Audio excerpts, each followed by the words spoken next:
Hey guys, welcome back to Boots and Bounty Homestead.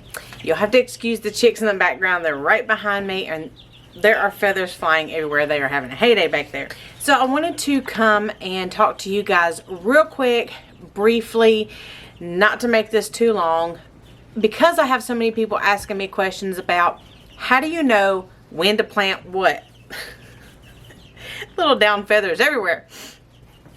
So I wanted to not give you specifics yet on when to plant what, but of what season to plant what. Excuse the feathers. I want to get you guys thinking of why do I plant this in the winter or fall or spring, or why do I plant this in the summertime. I'm going to give you those reasons real briefly. That way you can kind of let that sink in as you are planting your garden. Now, we're first going to start off with the wintertime vegetables. So why do we plant things in the wintertime or in the cooler climates? Not specifically in the wintertime, but in the fall and in the spring. And why do we overwinter vegetables? So first of all, in the spring, winter, fall, that kind of colder climate, what are we doing? For the most part, we are staying inside. What does that entail? That entails not a whole lot of exercise like we get in the summertime, not a whole lot of sun time as we get in the summertime, not a whole lot of sweating, not a whole lot of exertion, that sort of thing.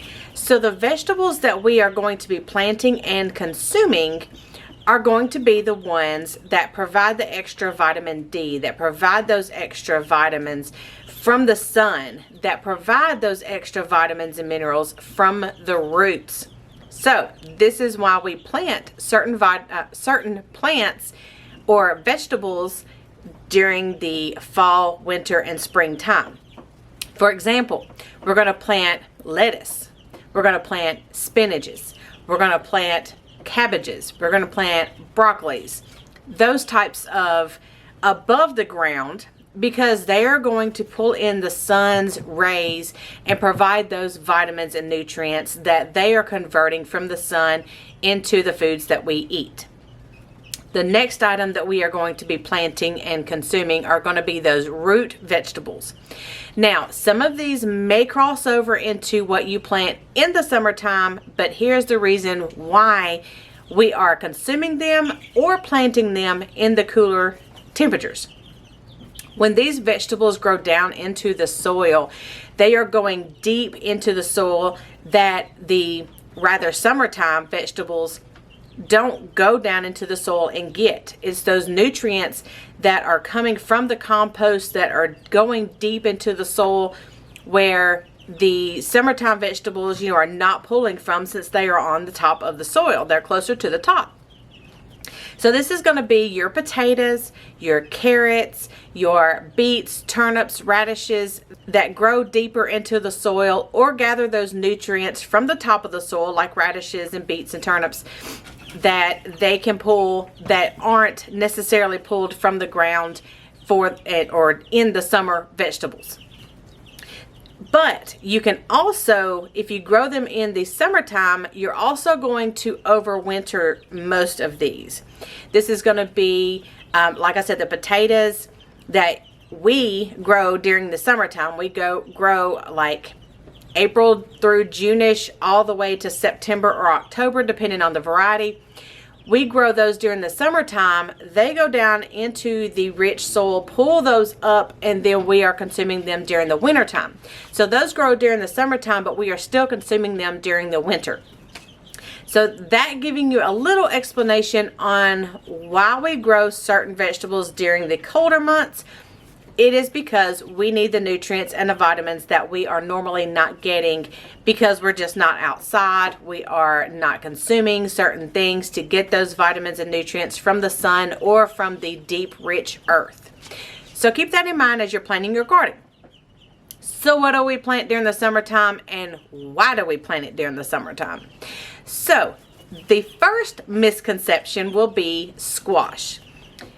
Winter squash and summer squash are all growing during the summer, but Most of them can be grown during the summer and saved to be eating during the winter time.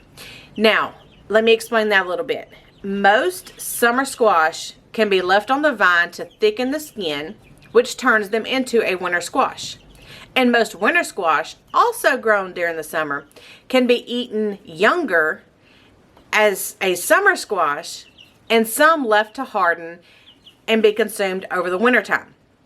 So, therefore, leaving them on the vine longer to thicken up that skin for storage over the winter time, that also locks in those nutrients that it's pulling from the sun's rays during the summertime to allow us consume during the wintertime.